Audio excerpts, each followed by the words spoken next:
Hello everybody, Damascus Fox here, and today I'm going to be reviewing this guy. This is the Cold Steel Paradox. This guy is discontinued, so you might be thinking, why are you reviewing it? It's pointless at this point if I can't buy it. Well, because I like to review things, and I find this knife very interesting and cool, and I think it needs more attention. To me, it should really, in my opinion, it really should be brought back. And I'm going to tell you why. So as you can see, this is like a Balisong or butterfly style knife. So that's pretty cool. But I'm going to tell you about what, my opinion in a little bit. I just wiped this guy off and I already got fingerprints all over it. First let's do the specs and whatnot, measurement. Length on this guy. Alright. We are coming in. Well, coming in at like 9 3/4 of an inch. So almost 10 inches. That's pretty cool. Oh, sorry, jumped the gun. Blade length. Blade length, we're coming in. Its overall blade length is about 4.5. And its cutting edge is about 4 1/4. So, that is actually pretty cool. Got a lot of blade to work with. A lot of knife to work with. Boom.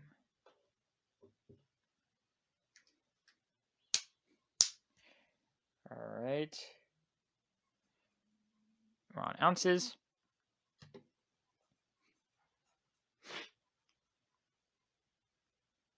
5.73 ounces. It's not too bad. Not going to be light, but it's not going to be super chunky in your pocket. Alright, size comparison. Let's put them up against Spyderco. Oh, I failed that. Spyderco Tenacious. Oh, need to deploy it first. It's kind of dirt. There you go. And Spyderco Bear 3. Alright, so it is much longer than both of them by quite a bit. I would say, yeah, probably an inch and a half, give or take. No, sorry, an inch and a quarter, give or take. Yeah, so it's a pretty long knife. I mean, that's just cold steel. Next,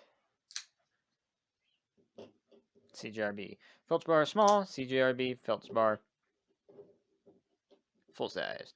So, much longer than both, and the small actually runs just a little bit longer than this guy's handle length. So, give you a good idea of what you are getting, even though you can't get it, so it's kind of pointless, but whatever.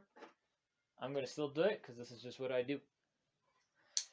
And last but not least, Benchmade Freak, Benchmade Bug Out. Alright, so, yep, so the Freak actually does kind of, get up there on the largeness level, but still much larger. And last but not least, Cold Steel Medium Espada, Cold Steel Espada XL. And as per usual, XL wins. This size comparison doesn't make any sense, but I like to do it. Yeah, so it is longer than the medium though, by quite a bit. Yeah. So there we go on the size comparisons. I got my table super far away from me today for some reason, so yeah. There we are. Okay, a height on this guy. You carry this guy?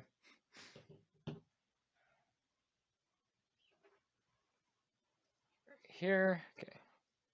Tenacious. And pair of 3. Pocket clip goes this way. There you go. So you carry this guy. It's not really going to be too bad in your pocket. So it gets thin and then flares up. So you will have to just be aware of that it does flare up as it goes to the top. So right here is not very thick, but it does flare up. It gets a little bit thicker up here. So yeah, just something to be aware of. Let's do a quick comparison with this guy who does not run very high in your pocket. So this guy will, if you're used to carrying a bug out, then this guy will pretty much be the size of a bug out right down here. But right over here, it's going to flare up just a tad bit, not too bad. So just something to think about if you have this knife. I keep thinking like you're going to be able to buy this knife, but I mean, you probably could if you found somebody who's selling it, but it's like discontinued like everywhere. So yeah. Size comparison. Height. Let's go with width. So right there, as you can see, it is quite thicker than the pair of 3. So you will notice that in your pocket or in your hand, it is quite thicker. And now let's go with blade thickness. Got my calibers. This guy just keeps turning on automatically, like I think every time I touch it, which is weird.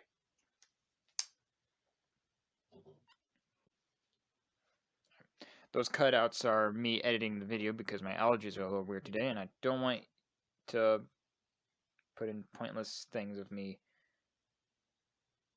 sniffling and stuff. Alright. So let's zero this guy. We're on inches. See how thick this guy is. Blade stock. We are coming in at 0.11. Yep. So it's there, and then the handle 0.58 on a thinner spot, 0.52. So yeah. It's pretty cool. Off. Put you right there. And price on this guy. This guy will come in around, depending on where you buy it, but the majority is somewhere around 40, so $49.95.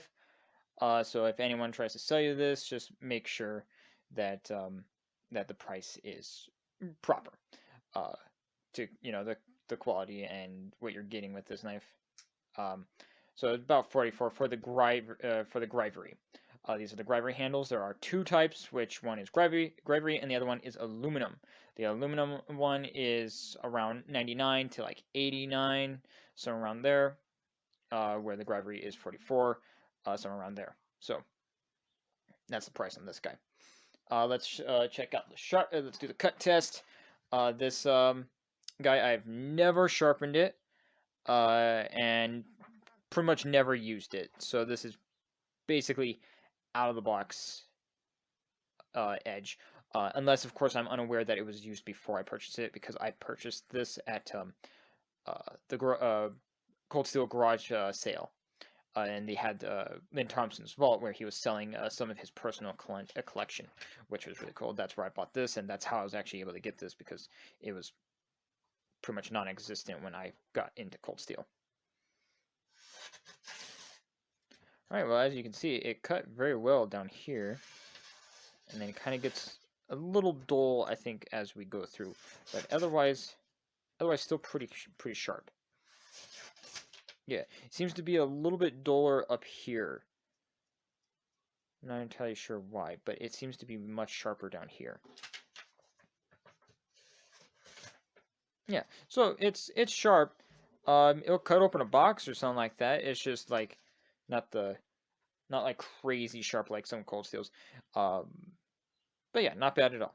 So now, time for me to give you my personal opinion on this knife and why I think it should come back into stock. Somebody really needs to make something like this, or yeah, especially cold steel, is because I know what everyone's thinking. It's like, it's a balisong that can't flip. Why would someone want a balisong that can't flip? If you keep looking at it as a balisong that can't flip, then you're going to be disappointed. This is not meant for the flippers. This is meant for somebody who wants the aesthetic of a balisong or butterfly knife, but does not want to, have it free flowing and flipping around. Doesn't really want to do something like that, but likes the style and the look of it. And also legal issues. Now, I'm not a lawyer. I don't know anything about law. Please check your laws. Do not go by my word. So I'm just going to be rambling about what I think, but please check your laws. I don't want anybody to get in trouble. But this is for the most part, a legal version of a balisong. So if you are afraid of, your law being weird about gravity knives or balisongs or whatever, then this is an option for you, and you'll be able to carry something that looks like a balisong and not get in trouble, which would be really cool for some people because yeah, it's like carrying the balisong look is really cool, but the legality issue with those knives is always scary. You're afraid of somebody getting angry at you or getting scared, even in places where they're not where they're legal. It's okay to carry a balisong. Some people still just find them scary, which is dumb. Sorry, it is.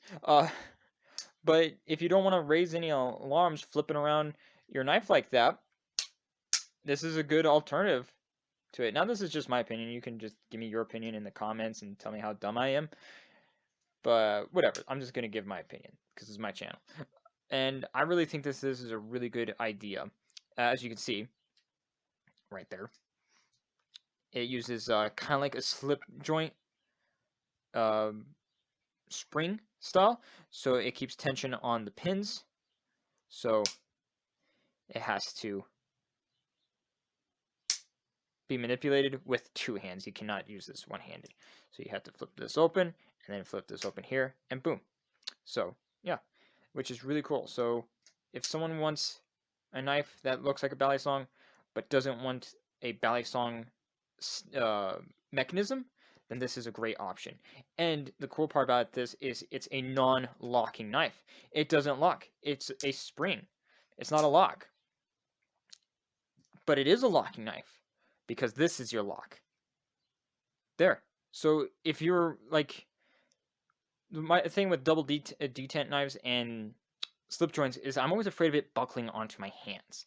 That's one of the things about those knives. I'm always afraid of it buckling into my hands. So this is a great way to carry a practically non-locking knife, but still be able to lock it in because your grip is locking the two handles together. So it's locked, basically, but only by your grip. So it's a non-locking locking knife, which is really cool. I know that's an oxymoron, but whatever. And so, and it's also very secure because as long as you keep your grip tight, it ain't going to buckle on you or disengage or anything. And if these pins break, it's got a half stop. So if this one breaks, it will probably just go to that half stop right here and not cut your hands, depending on how much force you're putting. And if this pin breaks, it's just going to fold upwards. So it won't cut your hands because it's not sharp up here. So that would actually be, it's actually very safe and quite a practical knife in my opinion. So if you're able to look past, if you can look past that it's a balisong that can't flip and see it for what it is as a folding knife in the style of a balisong or butterfly knife, then this is you're gonna like this. But if you keep seeing it as, oh, it's a balisong that can't flip, then you're not gonna like this because you're stuck on the fact that you want to flip it. That's not what this is for. So don't judge it on that. That's not what this is for. It's supposed to be a legal balisong looking knife, not a balisong that can't flip. So if you want a balisong that can flip, go get a lucha. So yeah, that's just my opinion on this. And I forgot to mention the steel. It's using OS 8A, which It's not premium by any means, but it's okay steel. So far, I have yet to have problems with OS 8A. Um, yeah, so that's just my opinion on this guy. And I can't remember if I already said it, but these are the Gravity ones, and then there's aluminum handle. And as you can see, gosh, I just wiped this off, and this gunk won't leave. Looks so bad. But yeah, it's actually a really cool knife, and that's why I think they should really bring this back, because a lot of people might like the Balisong looking knife, but not want to worry about legal issues, or they don't want a knife that is a gravity knife. Maybe they want something that just flips open like this, two-handed opening, which is pretty cool. And it's going to run pretty shallow. You're going to have a lot sticking out right there, but that's okay. But yeah, let me just give you another look at this mechanism right here. As you can see, spring. So you push it up. Oh, sorry, wrong way. Let's do it this way. And there's the spring. Boom. And then next one. Give you a good look on how mechanism works. Boom. All right. I think this video's gone long enough, and I ranted about my opinion on why I think this is cool. So I hope you like this video. If you like more knife and EDC related content, check out my other videos. And remember to subscribe, because I post every Friday, Saturday, and Sunday. And there'll be more knives and more videos in the future. Thank you again for watching, and have a fantastic day. Bye.